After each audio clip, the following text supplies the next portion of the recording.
فیصلہ جو ہوتا ہے اللہ کے پاس، اور اللہ کے پاس وہ لوٹتا ہے اور یہ کہتے دور سے کوئی صلاۃ و سلام پڑھے، اللہم صلی کہے کہ اللہ رحمت فرما میرے نبی کرم کے اوپر، تو یہ فرشتے اس کو پیغام درود کو لے کر اللہ کی بجائے نبی صلی اللہ علیہ وسلم کے پاس لپکتے ہیں۔ عربی بھی نہیں آتی کہ یہ اللہ کا بندہ تو اللہ سے اطاعت کر کے اللہ سے دعا کر رہا ہے، تو یہ شرک اللہ کو اس طرح سے معطل کر کے یہ کیا ہے، اور پھر ان کا ایمان ہے، اور یہ اہل سنت والجماعت ہے دنیا کے اندر، انہی کا ایک مقام ہے اللہ کے بندوں۔ اب حالت دیکھنے کے بعد اب اس کے بعد اور سوچیے، ان کا کہنا یہ ہے، عقیدہ ہے، یہ کہنا نہیں ہے کہ مشائخ اور بزرگوں کی روحانیت سے استفادہ اور ان کے سینوں اور قبروں سے باطنی فیوز کا پہنچنا سو بے شک صحیح ہے۔ بتائیے اللہ کے بندوں، ان قبر پرستی کے لیے یہ اس سے بڑا کوئی ظلم ہوگا؟ اور اس کے اوپر سارے بڑے سے بڑے ہیں، قاسم نانوتوی سے لے کر آج تک جتنے گزرے ہیں سب نے اس عقیدے کے اوپر ساتھ کہا ہے، یہی میرا عقیدہ ہے۔ شاہ ولی اللہ نے اس کو آپ کے سامنے آ چکا ہے کہ بالکل اپنے باپ کے متعلق بھی کہ ان سے قبر والے بھی فیض حاصل کرتے تھے اور یہ بھی قبر والوں کو تسلیم کرتے تھے، ان کے باپ بھی اور شاہ ولی اللہ بھی، اور وہی عقیدہ مشائخ اور بزرگوں کی روحانیت سے استفادہ اور ان کے سینوں وہی توجہ کا معاملہ اور قبروں سے باطنی فیوز کا پہنچنا سو بے شک صحیح ہے، مگر اس طریقے سے جو اس کے اہل اور خواص کو معلوم ہے، نہ کہ اس طرف سے جو عوام میں رائج ہے۔ بتائیے ایک خواص اور عوام کی یہ شرک، ایک خواص کرتے ہیں اور ایک عوام کرتے ہیں قبر پرستی، اور اس کے بعد یہ کریں تو یہ خواص ہے اور یہ اللہ کی بارگاہ کے اندر ان کا درجہ بدل ہوگا، یہ بھی المحمد ہے، وہی جو کفر شرک کا یہ کتاب کیا ہے، اس کے اندر عقائد بیان کیے گئے ہیں۔ اب بتائیے کہ کیا کرے اس امت کے اندر ہر جگہ کوئی گروہ بھی ایسا نہیں ہے۔ یہ ہو گئے۔ اب اس کے بعد جو مسلمانوں میں دوسرا گروہ کہلاتا ہے، اس کا عالم یہ ہے، وہ تو یہ کہتا ہے کہ صرف اللہ کے نبی صاحب وہاں سنتے نہیں ہیں بلکہ اولیاء کے جنازوں میں آ کر شریک ہوتے ہیں نمازوں میں۔ اب کیا کرے اس کی، کہاں جائیں، کس کے پاس؟ کم سے کم جو شرک کرتے ہیں کفر کرتے ہیں وہ حنبلی اور اہل حدیث ہیں، وہ اس بات کو مانتے ہیں کہ ہاں اللہ کے نبی صلی اللہ علیہ وسلم قرآن کچھ فرماتا رہے، اپنی قبر کے پاس تو درود و سلام سنتے ہیں زندہ،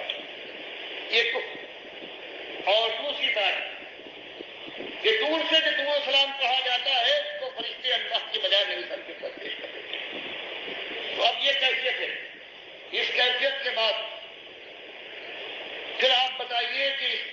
یہ زمانہ جو آ رہا ہے مبارک زمانہ، کاش کہ اللہ توفیق دے ان حضرات کو، جو ان میں کتنے ہیں جنہوں نے 10 سال مدرسوں میں سرو کیے ہیں، قرآن و حدیث کو وہ انداز سے پڑھا ہے جو ان کے بزرگوں نے کفر شرک کی تشریح اور تفسیر کے ذریعے سے ان کے دماغ کے اندر بھر دیا ہے، اور اللہ ان کو خلاصی دے، اس نجات سے نجات حاصل کرے، اور پھر جو مسجدوں سے اور محرابوں سے جو آواز اٹھے وہ خالص توحید کی آواز ہو، اور اللہ ان کو توفیق دے کہ مالک نے جو ان کے لیے شرطیں مقرر کی ہیں کہ جو اللہ کی بات کو چھپانے کے بعد شرک اور کفر کو عام کرے اور پھر اللہ ان کے دل میں خوف ڈال دے، تو 3 شرائط اللہ نے مقرر کر دی۔ الذین تابوا، پہلی شرط یہ ہے کہ یہ مولوی اور یہ پیر جو شرک پھیلاتے ہیں اپنے باپ دادا کے عقیدے کے ذریعے سے امت کی جان کو جہنم میں دبا ہے، وہ پہلی بات یہ کرے کہ توبہ کر لیں، اور دوسری بات یہ ہے اصلحوا، اور پھر اپنی اصلاح کر لیں، وہ بینوا، اور پھر کھلے عام جس طرح سے انہوں نے شرک اور کفر پھیلایا تھا یہ عقیدے عام کیے تھے، واضح کرے کہ ہم توبہ ہے پروردگار سے معافی مانگ چکا ہوں، یہ کفر شرک ہے، باپ دادا اور بزرگوں کی پیروی میں یہ سب میں نے کیا ہے، اللہ مجھے معاف کرے، اور پروردگار تم نے جو زندہ رہ گئے ہیں جو جہنم میں میری دیر پہنچ گئے ہیں، اللہ اس کے وبال سے ہمیں بچ مجھے بچائے، میں توبہ کرتا ہوں، گھبراتا ہوں۔ اور میرے بھائیوں، تم اپنی جان کو بچاؤ، جہنم کی آگ سے کفر و شرک کے بعد کوئی عمل تمہارے کام نہ آئے گا۔ تو اب یہ ضرورت اس وقت امت کے اندر یہ ہے کہ یہ مسئلہ ہے، بجائے اس کے کہ روزے کی تلقین کی جائے، اس کے فضائل بیان کیے جائیں، اللہ کے بندے اس توفیق کو مانگے اپنے پروردگار سے، رو رو کر توبہ کر کے پلٹے، اور سب سے پہلے یہ بات کہ جن کے اوپر روزہ فرض ہوتا ہے، نماز فرض ہوتا ہے، ان کو اس لائق تو بنائے، وہ محل تو بنے روزے اور نماز کے۔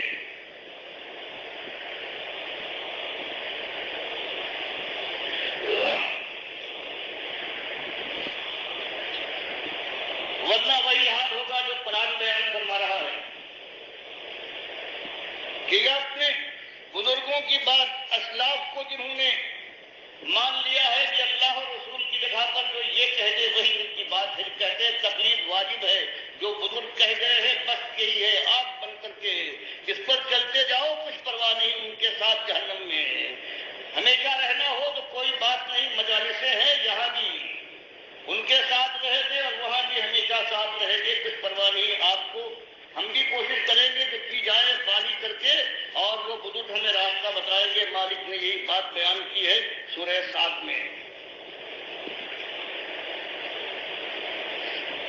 کہ آج ایمان کی قیمت نہیں ہے، آپ کی مخاطب اس قوم کے اندر جو اپنے کو منسوب کرتی ہے ہمارے خلیل ابراہیم کے ساتھ، جو حنیف تھا اور جو شرک کے شائبے سے جس کا ایمان تھا، اور آج یہ کہتی ہے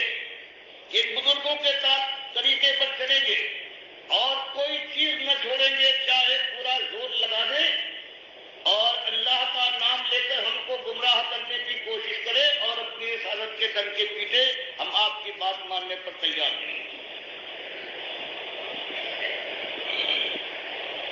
تو مالک اپنے نبی صلی اللہ علیہ وسلم اور ان کے ساتھیوں سے کہتا ہے کہ کچھ پرواہ نہیں ہے، یہ الزام تراشی کرے، یہ تہمتیں دھریں، یہ کفر اور ارتداد کی لعنت سے تم کو ملوث کرنے کی کوشش کرے، بزرگوں کا دشمن اور اسلاف کا عداوت کرنے والا شمار کرے، لیکن پرواہ نہیں ہے قرآن کی بات اور اس انداز سے جو قرآن کی تفسیر اللہ نے آپ کو بتائی ہے، ھذا ذکر، یہ اللہ کی بات ہے، یہ یاد دہانی ہے، پورا سبق یاد دلانے کے لیے جو وعدہ کر کے توحید کا آیت ہے کہ الست بربکم قالوا بلی، تم نے کہا تھا، یہ ذکر ہے یاد دہانی کروانے کے لیے اللہ نے انبیاء کو بھیجا ہے، کتابیں اتاری ہے، آخری کتاب اور آخری نبی صلی اللہ علیہ وسلم کو بھیجا ہے، اور اس نبی کو بھی لائے گا جس کو اٹھا لیا ہے، اور اس وقت وہ آنے کے بعد سارا فیصلہ کر دے گا حق اور باطل کا، اور جو آج یہ حق کلے منصاف بنتے ہیں ان کی گردن ماری جائے گی اگر توبہ نہ کرے، اس لیے حدیث بخاری مسلم میں آیا ہے کہ اس وقت دھرتی کی پیٹھ کے اوپر سیاہ ایمانداروں کے ایک بے ایمان بھی موجود نہیں ہوگا، چاہے اپنے کو وہ کچھ کہنے والا ہو۔ بڑا یہ ذکر ہے، یہ اللہ کی بات ہے، اس کو کھل کر آنا چاہیے، بے خوف ختم، اور کچھ پرواہ نہیں، چھوٹے تو کھانا پڑتی ہے اس راستے، زخم تو چاٹنا پڑتے ہیں شیرانہ باد، یہ راستہ ہی ایسا ہی ہے، جوان مردوں کا یہی شیوا ہے، لیکن انجام کتنا حسین کتنا پیارا ہے، وَإِنَّ لِلْمُتَّقِينَ لَحُسْنَ مآب، کہ یہاں پر شہید کر ڈالے جاؤ، کھالے تمہاری بھیڑ دی جائے، میدان جنگ میں تمہارا سر اچھلے، یا اللہ کے ساتھ ایمان کے اوپر تم مالک سے ملاقات ہو جاؤ، تو اس کے بعد متقیوں تمہارا ٹھکانہ صحیح معنوں میں اصلی ٹھکانہ ملنے والا ہے، اور وہ جنات عدن،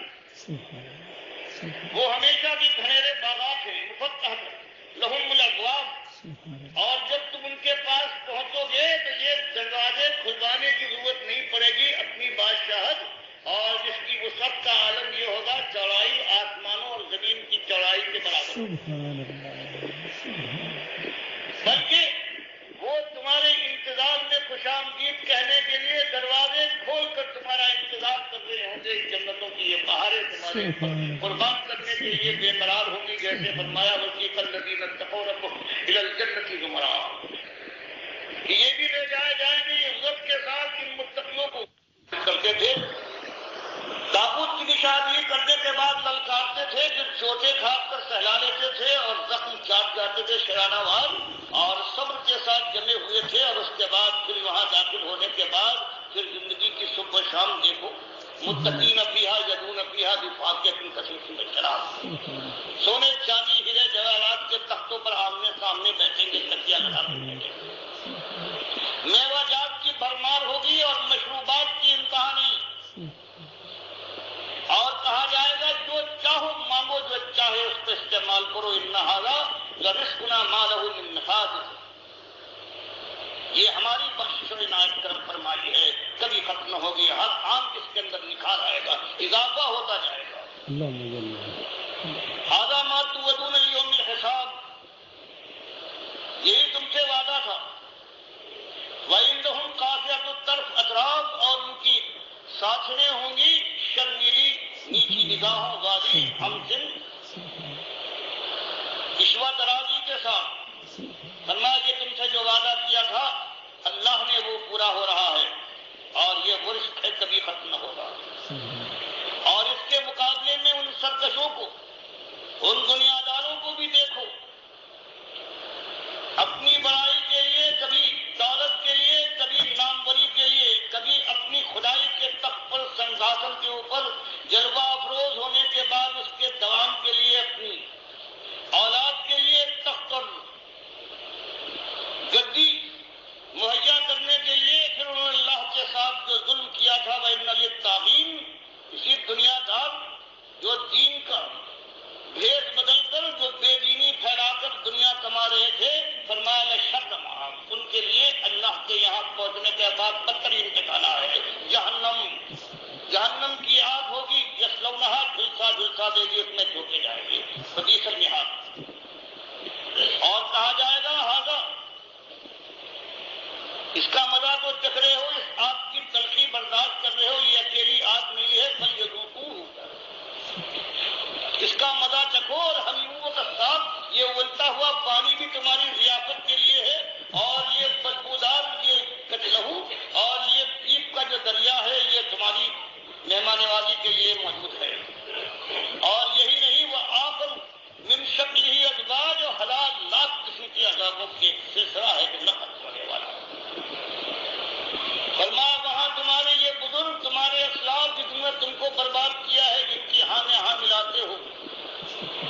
جہاں جہاں ان نے مکھی ماری ہے تم بھی وہی مکھیاں مار رہے ہو. اللہ کی کتاب، اس کے رسول صلی اللہ علیہ وسلم کی بات کو رد کر رہے ہو، صرف اپنے بڑوں کی بد کرتے ہوئے ان کے لیے تم نے اللہ اور اس کے رسول کی قدر کی. تو کیا ہوگا؟ فرمایا تم اس جہنم میں پہلے سے پہنچ چکے ہوگے. تم گرو گھنٹال ہو، تم نے دنیا کو برباد کیا تھا. اپنا حال بھی سن لو کہ تم پہلے سے جہنم کی آگ میں جھلس رہے ہوگے. حمیموں کا ساتھ سے تمہاری ضیافت کی جا رہی ہوگی، اور جب تمہارے برباد کیے ہوئے، تمہارے فتووں کے مارے ہوئے، تمہاری بڑائی کا کلمہ پڑھتے ہوئے، اللہ کی کتاب اور اس کے رسول صلی اللہ علیہ وسلم کی بات کو جھٹلاتے ہوئے جب گروہ در گروہ تمہارے ساتھ داخل ہونے اور بھاگنے کے لیے جو یہ فوج آئے گی، تو آپس میں تم کہو گے ھذا فوج مقتحم معکم، کہ لوگوں یہ آ رہے ہیں، یہ فوج در فوج جو آ رہے ہیں، ہم نے ہمارے بزرگوں نے ان کو برباد کیا تھا، یہ بھی آ رہے ہیں ہمارے ساتھ ہمیشہ کے رہنے کے لیے. لا مرحبا بہم، ان ظالم آنے والوں جو ہماری بات انہوں نے مانی ہے، اور ماننے کے بعد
کے مالک یہ ہیں جنہوں نے ہم کو برباد کیا ہے. ان کے اوپر دوہرا اور چہرا اور عذاب سنا زیادہ ان پر عذاب ڈال کر جنہوں نے برباد کیا. تو اس طرح سے بتا رہا ہے کہ لوگوں تم دنیا کو برباد کر رہے ہو, کل اللہ سے آگ سے ڈر جاؤ.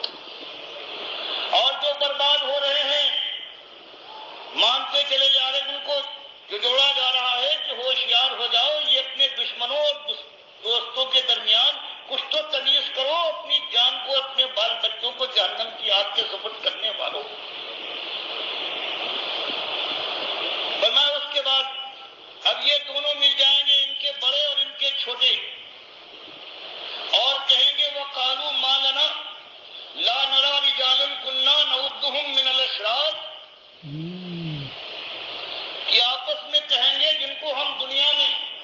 شریر سمجھتے تھے کہ اسلاف اور ہمارے سلف صالحین کو یہ نہیں مانتے, گستاخ ہیں, ہمارے بزرگوں کی توہین کرتے ہیں, اور کہتے ہیں کہ وہ انہوں نے تم کو گمراہ کیا, وہ کافر اور مشرک تھے, چاہے علم والے ان کو مانا جاتا ہو, چاہے تم رحمت اللہ علیہ کہو, چاہے ایمان گردانو, لیکن وہ تاغوت تھے. اور ہم دنیا میں ان کو اشراف کہتے تھے, ان کو گالیاں دیتے تھے, پتھراؤ کرتے تھے, تہمت تراشیاں تھیں, ہر طرح کے ان پر الزام لگا کر ان کو دنیا میں ذلیل کرنا چاہتے تھے.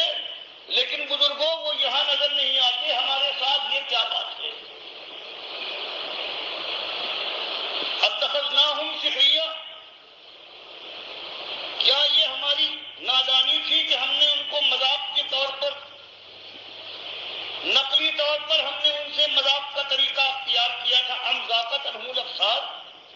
یا کہیں وہ بھی یہاں پڑے ہوئے تو نہیں ہے؟ مالک فرماتا یہ دیوانے سب کچھ کھل جانے کے بعد بھی ابھی تک ان کے مزاج ٹھکانے نہیں آئے. یہ شرک کی لعنت ایسی لعنت ہے. فرمایا یہ ایک دن کی بات نہیں, اب یہ ہمیشہ اشتراکی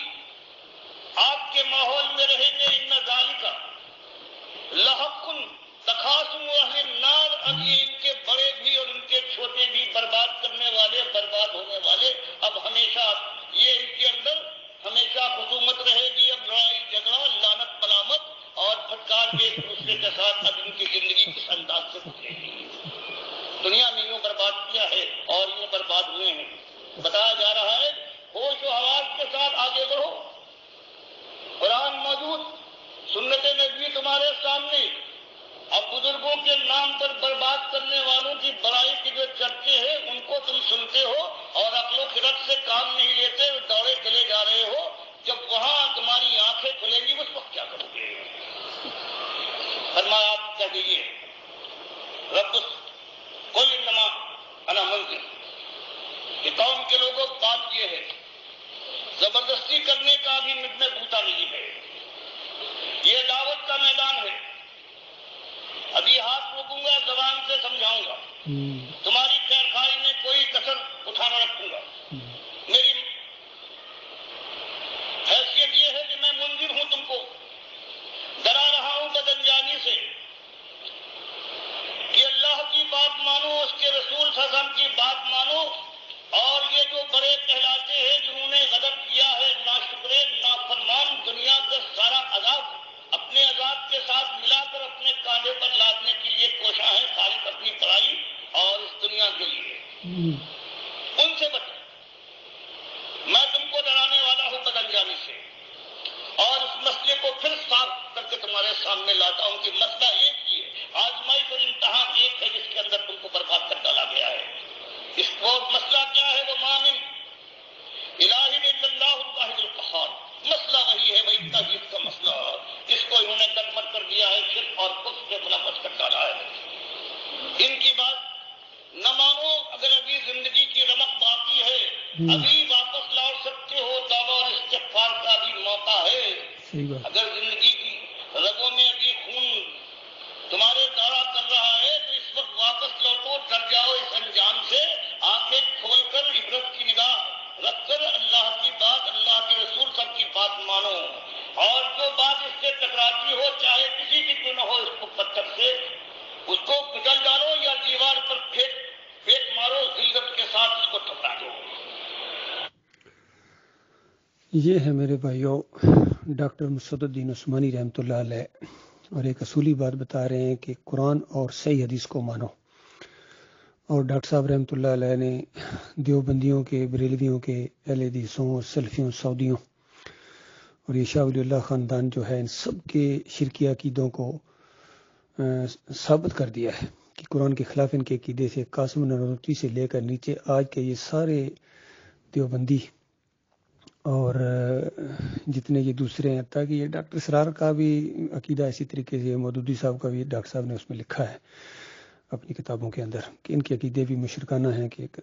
کہتے ہیں روحیں آتی جاتی ہیں اس قبر کے اندر، مردوں کے سننے کا عقیدہ جو شرک کی جڑ ہے۔ اب ان سے بھی بڑی بات یہ ہے کہ ڈاکٹر صاحب رحمۃ اللہ علیہ کے بعد جماعت کے امیر جو محمد حنیف صاحب کو بنایا گیا تھا،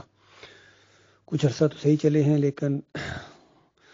2017 میں آ کے انہوں نے جماعت کے پیٹھ کے اوپر زہر آلود شرک کا خنجر گھونپ دیا اور سجدہ تعظیمی کا شرک مسلمانوں کے اندر پھر تازہ کر دیا، جو اس سے پہلے ابن کثیر لائے تھے، اور دوسرے یہ سعودی اور بریلوی دیوبندیوں کا یہ عقیدہ تھا، ڈاکٹر اسرار کا بھی، کہ یہ خاندان یعقوب علیہ السلام نے یوسف علیہ السلام کو سجدہ یہ تعظیمی کیا ہے۔ حالانکہ قرآن کا یہ انداز ہے کہ انبیاء اللہ کو سجدے کرتے ہیں، اسی کی تعلیم دیتے ہیں، اور وہاں سورہ یوسف جو آسن القصص ہے اس کے اندر تو بہت ہی شاہانہ انداز سے یہ کلام ہے اور زور ہے اس کے اندر توحید کا۔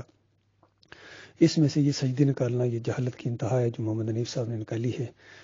بہرحال سب کے لیے ڈراوا ہے، اور ان کے ساتھیوں کو بھی دیکھو یہ جو کیا نقشہ کھینچا جا رہا ہے جنت اور جہنم کا۔ اللہ کے بندو، اس کے اندر تمہیں جانا پڑے گا شرک کے ساتھ۔ آج موقع ہے محمد حنیف صاحب سے، ابھی بھی زندہ ہے، ابھی یہ 2022 شروع ہو گیا، ابھی بھی زندہ ہیں۔ توبہ کراؤ ان سے، سچی توبہ کرو، اور خود بھی سچی توبہ کرو۔ چند دنوں کا یہ معاملہ ہے، اگر اسی شرک کے اوپر تم مر گئے، خالد عزیز کی طرح، صابر علی کی طرح، اور کتنے یہ جو ہیں فاروق چوہان اور کتنے لوگ ہیں، خود حنیف صاحب کی اپنی بیوی اسی شرک کے اوپر مر گئی، تو اللہ کے بندو کل ان کے اوپر لعنت بھیجو گے۔ ہمیشہ ہمیشہ ان کے اوپر محمد حنیف اور یہ سہیل خان اور خلیل الرحمان اور منور سلطان اور رفعت نواب اور یہ سارے جتنے یہ شرک کے اندر ملوث ہوئے ہیں، ان سب کے اوپر ہمیشہ کے لیے تمہاری لعنتوں کا دور شروع ہو جائے گا۔ للہ توبہ کرو، معافی مانگو، اور وہاں جا کے تمہیں یہی سب کچھ جو بیان کیا جا رہا ہے وہاں تمہاری آنکھیں کھلیں گی، اور اس وقت یہ کہیں گے کہ وہ کدھر گئے جن کو ہم شرارتی سمجھتے تھے کہ یہ انتشار پھیلا رہے ہیں جماعت کے اندر۔ ارشد کرملائی نظر نہیں آ رہے یہاں جہنم کے اندر، معراج الدین نہیں نظر آ رہے، کمال خان نہیں نظر آ رہے، محمد الیاس نہیں نظر آ رہے، اور یہ جتنے مومن تھے، افضل صاحب نہیں نظر آ رہے، اعظم صاحب نہیں نظر آ رہے، کدھر گئے؟ تو اس وقت کہا جائے گا بے مانو، یہاں بھی تمہاری دماغ نہیں کام کر رہا ہے، بھول گئے ہو کس طرح کشمکش اٹھی تھی، توحید کا تمہیں بلاوا دیا جاتا تھا، تمہارے شرک کی نشاندہی کی جاتی تھی، اس وقت تو تم مسجدوں تک کے اندر ان کو نہیں آنے دیتے تھے۔ آج پوچھ رہے ہو وہ کہاں ہیں؟ تمہیں نہیں پتا تھا اللہ تعالیٰ نے کیا وعدے کیے ہیں مومنوں کے ساتھ، اور مشرکوں کے ساتھ اللہ تعالیٰ نے کہہ دیا تھا کہ مشرک مارے جائیں گے، یہ کوئی تمہیں بتایا گیا تھا؟ کلمے کی دعوت کے اندر یہ چیز ہم جنتیوں کا بنیادی عقیدہ، چھوٹا سا آدھے سے صفحے کا وہ مضمون، اس کے اندر بھی لکھا ہوا تھا کہ اللہ کے علاوہ کسی کو رکوع و سجود نہیں ہے۔ لا الہ الا اللہ کا یہ مطلب ہے کہ اللہ کے علاوہ کسی کو رکوع و سجدہ نہیں ہے، یہ اس چھوٹی سی ایک تحریر کے اندر بھی لکھا ہوا تھا۔ بازاروں میں تقریریں شروع میں کیا کرتے تھے، اب تمہیں کیا ہو گیا ہے؟ محمد حنیف صاحب اپنے اس شرک عقیدے کو ثابت کرنے کے لیے اور آگے بڑھے، انہوں نے کہا اللہ تعالیٰ نے اپنی ایک صفت معجزانہ طور پر عیسیٰ علیہ السلام کو دے دی۔ اندازہ لگائیے، مردوں کو زندہ کرنے کی صفت عیسیٰ علیہ السلام کو دے دی۔ اللہ اپنی صفتیں نہیں دیتا ہے۔ اس طرح جب ان کو سمجھایا گیا کہ وہ تو معجزہ تھا، اللہ کا فعل ہوتا ہے، صفت نہیں دیتا اللہ تعالیٰ، تو آگے بڑھے کہنے لگے نہیں بھائی، اللہ اپنی جو صفت جب چاہے جس کو چاہے دے دے۔ اس طرح اتنی بڑی بڑی باتیں ان کے منہ سے نکل رہی ہیں، لیکن ان کے اندھے مقلدین کو یہ چیزیں سمجھ نہیں آ رہی ہیں، آنکھیں بند کر کے ان کے ساتھ جا رہے ہیں۔ ان کو ہمیشہ ان کی آگ کے، اگر توبہ نہ کی، معافی نہ مانگی اپنے مالک اور خالق سے، تو ان کو ہمیشہ کی آگ سے اندر رہنا پڑے گا۔ اللہ کا لاکھ لاکھ شکر ہے، مالک نے ہمیں شرک سے بچایا ہے اور ہمیں قائم رکھا ہے۔ مالک نے اپنے فضل و کرم سے 37 سال سے 38 سال سے میں جماعت میں ہوں، ایک لمحے کے کونے کے برابر بھی اللہ تعالیٰ نے مجھے پیچھے ہٹنے کے لیے یا اس انداز سے کہ کوئی مجھے شک پیدا ہو اس جماعت سے میں نہیں ہٹاؤں، انشاءاللہ نہ ہمارے ساتھی ہٹیں گے۔ اسی کے لیے ہم جئیں گے اور اسی کے لیے مریں گے. اب بلکہ دعوت اللہ کو اور تیز کرنا ہے، چونکہ ان مردوں نے جو چھوڑ دیا ہے بزدلوں نے. ذرا سی تھوڑی سی ہوا چلتی ہے، کوئی حکومتی یا کوئی اور دوسروں کی طرف سے، معاشرے کی طرف سے، تو یہ ڈر گئے بزدل. اللہ کے بندو، یہ جو مردوں کا کام ہے دعوت توحید دینا، رد شرک کرنا، کھلی دعوت ہے، کھلی دعوت، کوئی کچھ نہیں کر سکتا ہے. اور اس راستے میں اگر اللہ کی رحمت کسی دن جوش میں آ گئی اور مالک نے اپنے پاس بلا لیا، شہادت کی نعمت سے نوازا، پھر تو کہنا ہی کیا ہے. اللہ تعالیٰ ہم سب کو ایمان خالص کے اوپر قائم رکھے.